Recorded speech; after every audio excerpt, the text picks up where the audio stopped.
OPS அவர்களை நம்பி சென்ற ஒரே அமைச்சர் நான் தான். தர்ம யுத்தத்தில் கலந்து கொண்டு அது எல்லாத்தையுமே இழந்தேன். நான் கூட இருந்தவங்களுக்கு நல்லது செய்யணும் அப்படின்ற ஒரு எண்ணமே இல்லாதவர் ஓபிஎஸ் அவர்கள். இது ஒரு சித்தாந்த ரீதியான பிளவுன்ற மாதிரி ஒரு பில்டப் தரதுல எந்த அர்த்தமும் கிடையாது. துரோக சித்தாந்தமா இருக்கலாமோ? துரோக சித்தாந்தமா இருக்கலாம். பட் என்னை பொறுத்த வரைக்கும்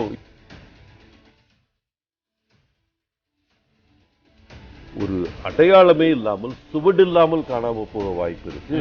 இன்னைக்கு ஓபிஎஸ் அண்ணி கூட நிற்கிறவங்க, ஓபிஎஸ் அண்ணன் அவர்கள் மனமு வந்து தந்த துறைகளை தனக்கு வேண்டும் எடுத்துக்கிட்டவர் ஓபிஎஸ். அம்மா உருவாக்கிய அந்த ஐடி அணி, அம்மா உருவாக்கிய பாசறை, இது போல எடப்பாடியாருடைய பேர் சொல்லக்கூடியது ஒவ்வொரு பூத்துக்கும் கட்சிகளே உருவாக்கியவர். என்னைக்கு தேர்தல் வந்தாலும் முழு வெற்றி அதிமுகவுக்குன்ற நிலையில தான் இன்னைக்கு மக்கள் மனநிலை இருக்குன்னு நான் நினைக்கிறேன். நியூஸ் ஜே தொலைக்காட்சி நேயர்களுக்கு வணக்கம். ஏன் என்ற கேள்வி நிகழ்ச்சி வாயிலாக நேர்களை சந்திக்கிறதுல மகிழ்ச்சி. இன்றைக்கு நம்முடைய நிகழ்ச்சியில் அஇஅதிமுகவினுடைய கொள்கை பரப்பு துணை செயலாளரும் முன்னாள் அமைச்சருமான திரு மஃபாய் பாண்டியராஜன் நம்முடைய இணைந்திருக்கிறாரு. வணக்கம். முதல்ல ரொம்ப நன்றி. அஇஅதிமுகவினுடைய பொதுச் செயலாளராக எடப்பாடி கே பழனிசாமி பதவியேற்ற பிறகு நீங்கள் நியூஸுக்கு கொடுக்கக்கூடிய முதல் நேர்காணல்.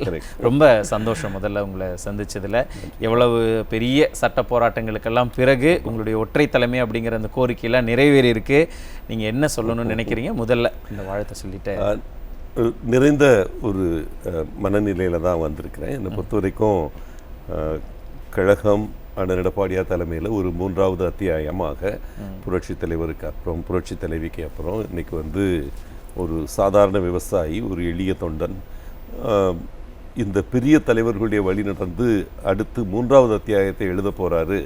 அதற்கு இருந்த சட்ட தடைகள், அதற்கு இருந்த பல தடைகள் நீங்கி இருக்கின்றனன்றது எனக்கு மட்டும் இல்லை, தமிழக மக்கள் ஒவ்வொருத்தருக்குமே பெருமை சேர்க்கக்கூடிய ஒரு விஷயம். இன்றைக்கி வந்து நான் டெல்லியிலேருந்து வர்றேன். டெல்லியில் இருக்கிற பெரிய பேச்சே வந்து பிஜேபி அரசாங்கம் இது வரைக்கும் 386 ஷரத்தை உபயோகிக்கவே இல்லை. அதன் முதல் நிகழ்வாக தமிழகம் இருக்குமா இந்த கேள்வி இன்னைக்கு வந்து எல்லாருமே பேசிகிட்டு இருக்காங்க. டெல்லியில் பார்த்தீங்கன்னா ஒரு சாதாரண ஐஏஎஸ் ஆஃபீஸில் இருந்து அங்கே இருக்கக்கூடிய அரசியல்வாதிகள் வரைக்கும் இன்னைக்கு பேசுகிறது இதுதான். ஏன்னா எந்த மாநிலத்திலையும் இது வரைக்கும் அந்த மாநிலத்துடைய நிதியமைச்சரே வந்து 30,000 கோடி வரைக்கும் 8 மாதத்துக்குள்ள ஊழல் நடந்திருக்கு அப்படின்றது ஒரு ரெக்கார்டு. 2Gயே பார்த்தீங்கன்னா 1,76,000 கோடின்றது 5 வருஷம் நிறைவு பெறும்போது வந்த ஒரு விஷயம். முதல்வருடைய குடும்பத்தின் மேலே, குறிப்பாக மகன் மேலும் மருமகன் மேலையும் குற்றம் சாட்டுகிறார்.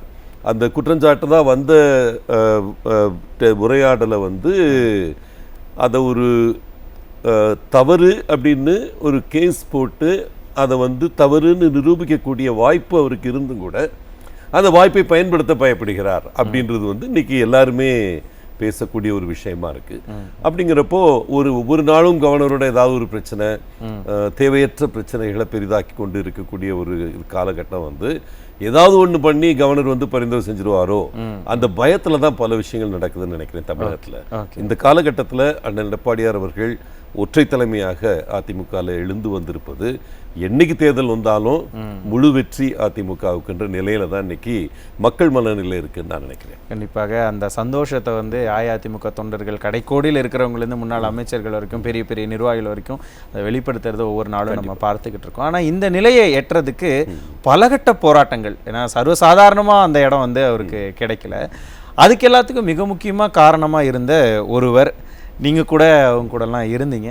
இப்போ அவர் சந்திச்சிருக்கக்கூடிய ஆட்கள் எல்லாம் திரும்பி பார்க்கும்போது ரொம்ப பெரிய ஆச்சரியம். எங்களை மாதிரி பத்திரிகையாளர்களுக்கெல்லாம் ஒரு ஆச்சரியம் அப்படின்னா, கட்சியை சார்ந்து இருந்தவங்களுக்கெல்லாம் ரொம்ப பெரிய அதிர்ச்சி. ஏன்னா இப்படி இருப்பாங்களா?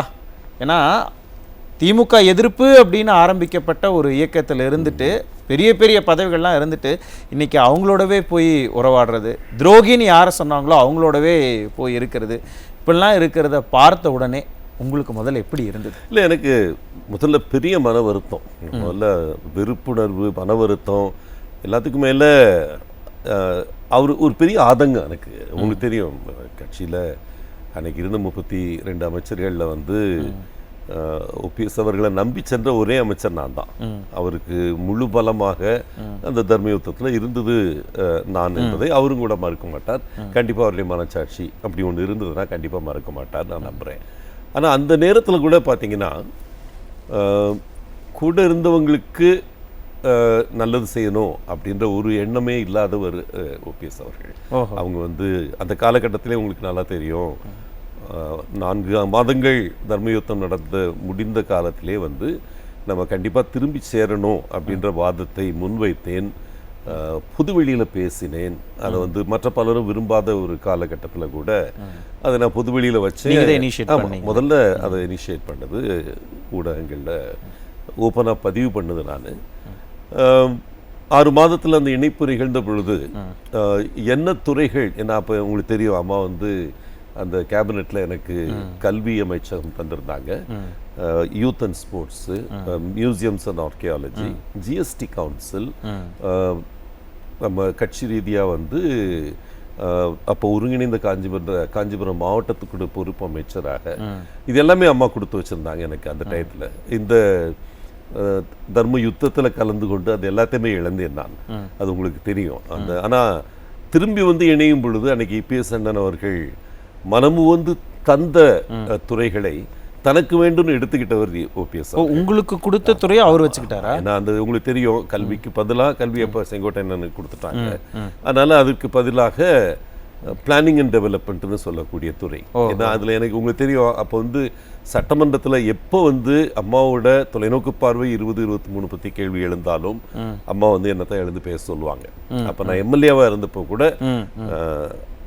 நான் வந்து அதை முழுமையாக உள்வாங்கினவன்ற எண்ணம் அவங்களுக்கு இருந்தது. அதனால இந்த விஷன் 2023 முன்னெடுத்து செல்லக்கூடிய ஒரு வாய்ப்பு அந்த பிளானிங் அண்ட் டெவலப்மெண்ட் துறையில் இருந்தது. அது வந்து ரொம்ப பெரிய அதிகாரம் படைத்த துறை கிடையாது, ஆனால் வந்து சில நிறுவனங்கள் அந்த துறைக்குள்ள இருந்தது. மெட்ரோ, அதாவது புது முயற்சிகள், ஸ்பெஷல் இனிஷியேட்டிவ் சொல்லக்கூடிய துறைகள், எதிர்காலத்தை இப்பவே பிளான் பண்றது தான், அது மாதிரி ஒரு துறை இருந்தது. எனக்கு சரியா இருக்கும்னு சொல்லி அன்னைக்கு EPS அவர்களே சொல்லி தந்த துறையை அவர் என்ன இது பண்ணிட்டார்னா, ஃபைனான்ஸ் எப்படி தனியா இருக்க முடியும், பிளானிங் இல்லாத ஃபைனான்ஸ் என்பது உயிரில்லாத உடல் போலன்ற பஞ்ச்லைன்லாம் அடிச்சு அந்த டைம்ல அதை எடுத்துக்கொண்டு அப்போ எனக்கு தரப்பட்டது வந்து யூத் அண்ட் ஸ்போர்ட்ஸு ஏற்கனவே இருந்த துறை, இந்த துறை எஜுகேஷனுக்கு பதிலாக தரப்பட்ட துறை, GST கவுன்சில், இது எல்லாமே எனக்கு வந்து அப்போ EPS அவர்களால் தரப்பட்டது. ஆனால் அதை வந்து மாற்றி எடுத்து சென்றது OPS அவர்கள். அந்த ஆதங்கம் ஒரு பக்கம்னு வச்சுக்கோங்க. ஆனால் இன்னைக்கு இதை விட பெரிய ஆதங்கம், ஒரு ஒரு சாதாரண அதிமுக தொண்டன் கூட அவன் நெஞ்சில் ஓடுற ஒரே கருத்து திமுகனா தீய சக்தி. எத்தனையோ முறை வாய்ப்புகள் பல இருந்தும் எந்த அமைச்சராவது திமுகவில் இருக்கிற பொறுப்பாளர்கள் கூட ஒரு ஹலோ சொல்லியிருக்க கூட மாட்டாங்க அது வரைக்கும் பார்த்தீங்கன்னா. ஆனால் இன்னைக்கு வந்து ஒரு பொது வெளியில் இவ்வளவு குற்றச்சாட்டுகளுக்கு உட்பட்டு இருக்கக்கூடிய சபரீசன், G2 வந்து 14 நாள் ரெய்டு நடக்குது. ஓகே, இதெல்லாம் நடந்ததுக்கப்புறம் நீங்கள் வந்து அவரை பொது வெளியில் சந்தித்தேன் அப்படின்னு சொல்லி அவரை தனி அறைக்குள்ளே கொண்டு போய், அதான் அவர் இருக்கிற கேலரிக்கு போய் சந்திச்சுட்டு வந்துருக்காரு. அங்கே போய் பார்த்து இது வந்து அப்பாயின்மெண்ட் வாங்கிட்டு போன மீட்டிங் மாதிரி தான் படுது. இது வந்து ஏதோ சான்ஸ் மீட்டிங் அப்படின்னு அவர் சொல்கிறது உண்மை கிடையாது. ஸோ அப்படி பேச வேண்டிய அவசியம் என்ன வந்தது அவருக்குன்றது தான் என்னை பொறுத்த வரைக்கும் ஒரு தன்னிலை மறந்து ஒரு சூழ்நிலையில் இன்னைக்கு இருக்கிறாருன்னு நினைக்கிறேன். ஏன் சார், ஏன் அந்த இடத்துக்கு ஏன் அவர் அப்படி போனார் அப்படின்னு நினைக்கிறீங்க? இல்லைங்க, அவர் என்ன நினச்சாரு, இப்போ வந்து மீண்டும் ஒற்றை தலைமைன்ற கோஷம் வலுவாக எழுந்து கொண்டிருக்கிறது. அது எல்லாருமே வந்து 99% கழக தொண்டர்கள், கழக நிர்வாகிகள் அண்ணன் EPS பின்னால் இருக்கிறார்கள் என்பது ரொம்ப தெளிவாக தெரிஞ்ச விஷயம். அன்னைக்கு தேதிக்கு வந்து பல பேர் அவர் வந்து முன்னால் தர்மயுத்தத்தில் கூட நின்றவங்க பலர்கிட்டையும் அவர் பேசினார். செம்மலை அண்ணனாக இருக்கட்டும், நானாக இருக்கட்டும், இன்னும் எத்தனையோ நிர்வாகிகள் அன்னைக்கு கூட வந்தவங்க. அதில் வெகு சிலர் மட்டுமே இன்னைக்கு அவர் கூட நிற்கிறாங்க. அன்னைக்கு தேதிக்கு வைத்தியலிங்கம் அவர்கள் அவங்க கூட இல்லை. அன்னைக்கு தேதிக்கு வந்து கூட நின்னவங்களில் இப்போ கண்டினியூ ஆகிறவங்கன்னு பார்த்தீங்கன்னா, அன்னைக்கு இன்னும் பல அமைப்பு செயலாளர்கள் அவங்க கூட இருந்தவங்க யாருமே இப்போ அவர் கூட இல்லை. ஆனால் ஈவன் கூட இருக்கிற வைத்தியலிங்கம், JCD பிரபாகரன் மற்றும் மனோஜ் பாண்டியன் அவர்களுக்கும் கூட இந்த அனுபவம், அது ஓப்பனாக போய் ஒரு DMK-வோட அதிகார சக்தி என்று அறியப்படக்கூடிய சபரீசன் கூட தனியாக மீட்டிங் போட்டு 15 நிமிஷம் 20 நிமிஷம் பேச வேண்டிய அவசியம் என்ன வந்தது இன்னைக்கு அவங்க கூட இருக்கவங்களே கேட்குறாங்க. அதுதான் நிஜம். இல்லைன்னா டிடியை பார்க்க போகிறப்ப ஏன் 2 பேர் மட்டும் கூட போகிறாங்க, ஏன்னா அவங்க கூட இருக்கிறவங்க அட்லீஸ்ட் திருச்சி மாநாட்டில் நம்ம பார்த்தவங்க ஏன் அவங்க யாருமே போக விரும்பலையா, இல்ல அவங்க அழைத்து செல்லப்படவில்லையா? ஏன்னா அவங்க எல்லாருக்குமே கொஞ்சம் கொஞ்சம் மனச்சாட்சி இருக்கிறவங்களும் இருப்பாங்கல்ல. எப்படி ஒரு முக்கியமான கேள்வி என்னன்னா, இப்ப அதிமுகவுக்கு எதிரி துரோகின்னு சொல்லக்கூடியவங்களோட போய் ஒரு சந்திக்க போகும்போதே இவங்கெல்லாம் யாரும் போகலை அப்படிங்கிற பட்சத்தில் ஒருவேளை நீங்கள் சொன்னீங்க இல்லையா, தன்னை நம்பி வந்தவங்களுக்கு இவர் எதுவுமே செய்யலை, இது எல்லாத்தையும் ஒரே புள்ளியில் வச்சு பார்க்கும்போது தன்னை நம்பி வந்த எல்லாத்தையும் ஏமாத்திட்டு அவங்களும் இவங்க பன்னீர்செல்வம் பின்னாடி நிற்காததால சரி நமக்கு எந்த போக்கு இடமும் இல்லை அப்படின்னு போய் சரணாகதி அடைஞ்சிட்டாரோ அப்படிங்கிற ஒரு சந்தேகம் இருக்கு. இந்த சந்தேகம் சரியா? கண்டிப்பா இது பெரிய வாய்ப்பு இருக்கு அதுக்கு. ஏன்னா திருச்சி மாநாடு அப்படின்னு அவங்க அறிவிச்சு நடத்தினப்பே நமக்கு பார்த்தோம் எப்படி திமுகவோட உதவியோட ஒரு மாநாடு நடத்துறதுன்றது திமுக உதவியோட நடந்த மாநாடு எந்த வகையில் நடந்திருக்க வாய்ப்பு இல்லை. நீங்க அந்த அளவு நீங்க வந்த ஆட்களை பாருங்க, போட்ட சேரை பாருங்க, அதில் உட்கார்ந்த ஆட்களை பார்த்தீங்கன்னாலே மிக தெளிவாக தெரிஞ்சிருக்கும். ஏன்னா அவங்க எல்லா மாவட்டங்கள்லையும் நீங்க 75 மாவட்டம் வச்சிருக்கீங்களா, நாங்களும் 75 மாவட்டம் வைப்போம்னு சொல்லி பொறுப்புகள் அத்தனை பேர் அறிவித்தார்களே, அவர்கள் வந்திருந்தாலே 3000 சேர் அவங்களால நிறைஞ்சிருக்கணும். ஓகே, அப்போ அவங்களே வரலையா? இந்த கேள்விகள் தானே வரும். எங்கிருந்து ஆட்கள் வந்தாங்க அப்படின்னு நீங்கள் பார்த்து பத்திரிகைகள் எல்லாத்துலேயுமே இதை போட்டிருக்கிறாங்க. எனக்கு என்னமோ அந்த மாநாட்டில் கிடைத்த அடி, அந்த மாநாட்டில் கிடைத்த அனுபவம் அவரை திமுகவை நம்பி இருந்தால்தான் இனிமேல் நம்ம அரசியல் பண்ண முடியும். ஏன்னா பிஜேபியும் ஒரு கட்டத்தில் ரொம்ப தெளிவாக முடிவெடுத்திருக்கிறாங்க. அமித்ஷா தெளிவாக சொல்லிட்டாரு, அவங்க கட்சிக்குள்ளே நடக்கிறது அதுக்கு எங்களுக்கு என்ன சம்பந்தம் அப்படின்னு சொல்லி இல்லை, தெளிவாக அழைத்து நம்ம டீம் 5 பேரை அழைத்து அங்கே பேசுனாங்க. எல்லா மரியாதைகளுடன் அடுத்த பாராளுமன்ற தேர்தலில் வெற்றி பெறுவதற்கான வியூகங்கள் வகுக்கப்பட்டன. இது தெளிவாக அண்ணன் இபிஎஸ்க்கு கிடைத்த ஒரு அங்கீகாரம் தான் அவங்கள பொறுத்த வரைக்கும். ஏன்னா இன்னைக்கு நம்ம இந்தியா எடுத்துக்கிட்டிங்கன்னா தேசிய ஜனநாயக கூட்டணியில் இந்திய அளவில் பிஜேபிக்கு அடுத்து பெரிய கட்சி இந்திய அளவில் அப்படின்னா அது அதிமுக தான். அவங்களுக்கு இருந்த பல கூட்டணியாளர்கள் விலகி போயிட்டாங்க. அகாலி தளமாக இருக்கட்டும், மற்ற பல இடங்கள்ல இருக்கக்கூடிய கட்சிகள், பெரிய கட்சிகள் எல்லாமே இன்னைக்கு அவங்க கூட இல்லை. இன்னைக்கு அவங்க கூட இருக்கக்கூடிய ஒரே பெரிய கட்சி அதிமுக தான். அதனால தமிழகத்தில் அனைத்து இந்திய அண்ணா திராவிட முன்னேற்ற கழகம் தலைமையில் அண்ணன் இபிஎஸ் தலைமையில தான் இந்த கூட்டணி இயங்குன்றதை அவங்களே தெளிவுபடுத்தி இருக்கிறாங்க. ஸோ இப்போ அப்படிங்கிறப்போ ஒரு வகையில் ஏதோ ஒரு நம்பிக்கையில் இருந்தது. இந்த மூழ்க போறவங்க ஒரு வைக்க போற பிடிச்சி தப்பிக்க நினைக்கிற மாதிரி பிஜேபி நம்ம கூட இருப்பாங்க அப்படின்ற ஒரு எண்ணம் இருந்தது. அது தெளிவாக இல்லை என்று ஆனதுக்கு அப்புறம் எதை நம்பி எப்படி இருப்போம் அப்படின்னா சரி அப்ப டிடி விட்டு போவோம். ஏன்னா அவர் தெளிவா சொல்லிட்டு இருக்கிறாரு, கட்சியில சேரட்டும். ஏன்னா அவரு கட்சி வச்சிருக்காரு அமமுக. நீங்க அந்த கட்சியே எவ்வளவு கிண்டல் அடிச்சிங்கன்னு கூட இருந்தவங்க எல்லாரும் தெரியும். அது என்னப்பா அமமுகவா அமமுகவா 2 மூவா 3 மூவா 4 மூவா? ஏன்னா அவங்க ஜாயின்ட் பிரஸ் மீட்லேயே பார்த்தீங்கன்னா ஒத்துக்குதுன்னு என்ன சொல்றாங்க, பண்ருட்டியார் நடுவில் உட்காந்து என்ன சொல்றாரு, எப்பா இது வரைக்கும் நடந்ததா இருக்கட்டும், நீங்க அவரை திட்டிருக்கீங்க, அவரை நீங்க திட்டிருக்கீங்க, ஆனால் எல்லாத்தையும் மறந்துட்டு நம்ம முன்னோக்கி செல்வோம் அப்படின்ற கருத்து தான் சொல்ல முடியுதே தவிர ஏதோ கொள்கை ரீதியாக நாங்கள் உடன்பட்டுட்டோம்னு சொல்ல முடியாது. என்ன சொல்றாங்க, சிபிஎம் மாதிரி ஒன்னா இருப்போம். சிபிஐயும் சிபிஎம்மும் சித்தாந்த ரீதியாக மாறுபட்ட நிலைப்பாடு. ஒருத்தர் சைனாவுக்கும் ஒருத்தர் ரஷ்யா பிராண்டு கம்யூனிசத்தையும் எடுத்து பண்ண போறோம்ன்றதுனால பிரிஞ்சாங்க ஒரு காலகட்டத்தில். இன்னைக்கு ஒரு தேவை இருக்கனால ஒன்று சேர்ந்து ஒரு பொலிட் புரோ ஒருத்தருக்கும் தனித்தனியாக வச்சு அவங்க இது பண்ணிட்டு இருக்காங்க. அது ஏன் 2 கட்சியாக இருக்கணுன்ற கேள்வி பலரும் கேட்டுக்கிட்டே இருக்கிறாங்க, அவங்களுக்குள்ளே பலரும் கேட்டுக்கிட்டே இருக்காங்க. இது ஒரு சித்தாந்த ரீதியான பிளவுன்ற மாதிரி ஒரு பில்டப் தரதுல எந்த அர்த்தமும் கிடையாது. சித்தாந்த ரீதியாக ஒருவேளை துரோக சித்தாந்தமாக இருக்கலாம், துரோக சித்தாந்தமாக இருக்கலாம். பட் என்னை பொறுத்த வரைக்கும் இது ஒரு ஸ்டார்ம் இன் அ டீ கப் மாதிரி ஒரு ஊடகங்கள் வெளிச்சம் விழ வேண்டும் என்பதற்காக நடத்தப்பட்ட ஒரு மீட்டிங். ஆனால் அதனால என்ன பயன்? ஊடக வெளிச்சம் படணும் அப்படின்னா சரி ஓகே படலாம், ஆனால் அதனால ஒரு பயன் ஒரு பிரயோஜனம் இருக்கணுமே. இல்லை, எங்களையும் பேச வச்சுட்டாங்கல்ல, எனக்கு அதுதான் அவங்களுடைய அப்ஜெக்டிவ், அவங்களுடைய குறிக்கோள்னே எனக்கு படுது. ஏன்னா அவங்க என்ன நினைக்கிறாங்க, ஏதோ ஒரு தென் மாவட்டங்களில் ஒரு பெரிய தாக்கத்தை உருவாக்கிடுவோம். அவங்க சசிகலா அம்மா அவர்களையும் சேர்த்துக்கிட்டாங்க. அவங்களை இப்போ சின்னம்மா அண்ணன் கூப்பிட்றாரு, முன்னால பேர் கூட சொல்லாம தான் சொல்லிட்டு இருப்பாங்க. எனக்கு இன்னும் பசுமையாக ஞாபகம் இருக்குது, ஆர்கே நகர் தேர்தல் அப்போ எல்லா இடங்கள்லையும் அந்த டயத்தில் வந்து எதிரியாக பேசப்பட்டவர் சசிகலா அவர்கள்.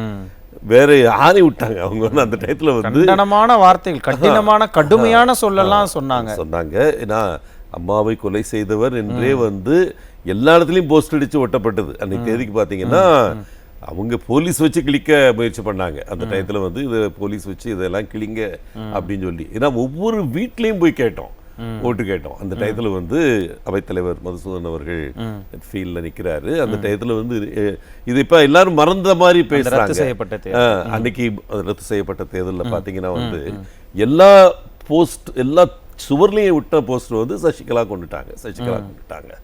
அவ்வளவு சொல்லிட்டு இன்னைக்கு வந்து சின்னம்மா கூட அம்மா வெளியே போயிருக்கிறாங்க, வந்த உடனே போய் மீட் பண்ணுறோன்றதோ, நம்ம டிடிவி சார் அவர்கள் இது எந்த பவ்யத்துடன் பெரியகுளம் தேர்தலில் முதல்ல ஓபிஎஸ் அவர்கள் அடையாளப்படுத்தப்பட்ட பொழுது டிடிவி அவர்களுடைய பாராளுமன்ற தேர்தல் அவர் வேட்பாளராக இருக்கிறப்போ, இவர் வந்து கட்சி நிர்வாகியாக இருக்கிறப்போ எந்த பவ்யத்துடன் டிடிவி அவர்கள் அணுகப்பட்டாரோ அதே பவ்யம் இப்போ வருதுன்னா டிடிவியே யோசிப்பார்ல, என்னடா அது இவ்வளோ நம்மளை இந்த திட்டிட்டு இன்னைக்கு திடீர்னு வந்து கூட வர்றாங்க.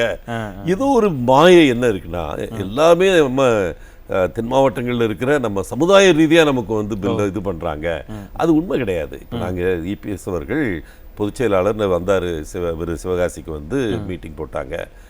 ராஜேந்திர பாலாஜி அவர்கள் மற்றும் இருக்கக்கூடிய அனைத்து நிர்வாகிகளும் ஒரு புள்ளியில் நின்று வரவேற்பு தந்தோம். 10,000 பேருக்கு மேலே திரண்டு இருந்த ஒரு பொதுக்கூட்டம் ரேஞ்சில் நம்ம நடத்தி காட்டணும். அந்த இடத்துல தேனிக்கு ஒரு ஃபங்க்ஷனுக்கு ஒன்று போயிருந்தாரு, அதிலே கிட்டத்தட்ட பலாயிரம் பேர் திருப்பி மதுரைக்கு போய்கிட்டு இருக்காங்க. உதயகுமார் அவர்கள், செல்லூர்ராஜ் அவர்கள், நம்ம ராஜன் செல்லப்பா அவர்கள், அந்த கூட்டணி மாநாடு வேற அனௌன்ஸ் பண்ணியிருக்காங்க. இது ஏதோ ஒரு பில்டப் என்னன்னா, அவர்கள் சமுதாயத்தை சேர்ந்தவர்கள் முழுக்க வந்து கூட நிற்பாங்க, இந்த மாதிரி ஒரு எண்ணம். கடைசியில் வந்து எந்த அனைத்து இந்திய அண்ணா திராவிட முன்னேற்ற கழகம்னா இது ஜாதி மதத்திற்கு அப்பாற்பட்டதுன்றதை வந்து திருப்பி 51 ஆண்டுகளாக எஸ்டாப்ளிஷ் பண்ணப்பட்டிருக்கோம்.